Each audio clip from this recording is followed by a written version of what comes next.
dari word and structure ya untuk mengerjakan vocabulary question. Oke, jadi harus kita pahami dulu ya kosakata yang ditanyakan secara mendalam, dan kita harus bisa melihat mana yang merupakan kata dasar dan kata imbuhan.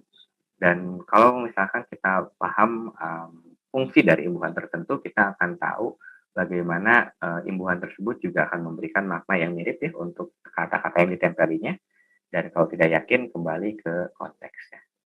Misalkan kita punya kata-kata seperti ini ya, ada kata kontra, mal, mis, sub, dek, multi, soli, tri gitu kan ya.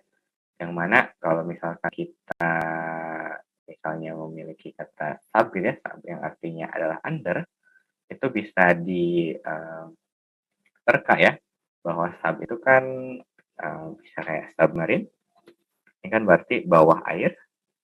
Ada juga subordinate. Subordinate, ada yang tahu artinya apa? Itu kan adalah bawahan. Lalu ada kata subdivision. Nah, divisi yang di bawah lagi ya. Lalu ada kata apa lagi nih? Ada kata title, judul yang di bawah ya. Nah, intinya dari contoh-contoh ini kita bisa lihat bahwa kalau ada kata sub itu akan berhubungan dengan kata bawah gitu.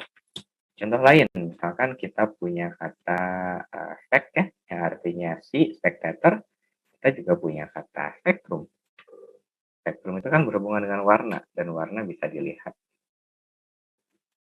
Kalau teman-teman misalkan pergi ke Malaysia, yang saya pakai itu disebut dengan spectacles.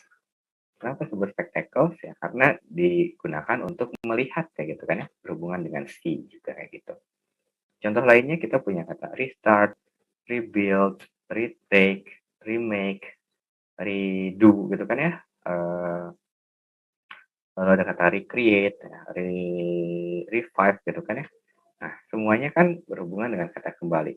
Seperti misalkan memulai kembali, membangun kembali, mengambil kembali, membuat kembali, melakukan kembali, menciptakan kembali, menghidupkan kembali, itu kan semuanya berhubungan dengan kata kembali. Nah, kalau misalkan kita bisa mengidentifikasi imbuhan-imbuhan seperti sub gitu, lalu re gitu, lalu unsur kata respect gitu, itu akan lebih mudah untuk menentukan arti katanya apa, walaupun bahkan tanpa melihat teks secara utuh. Nah, misalkan kita punya soal seperti ini ya. Misalkan kita punya kata subjugation ya. Subjugation di sini ya.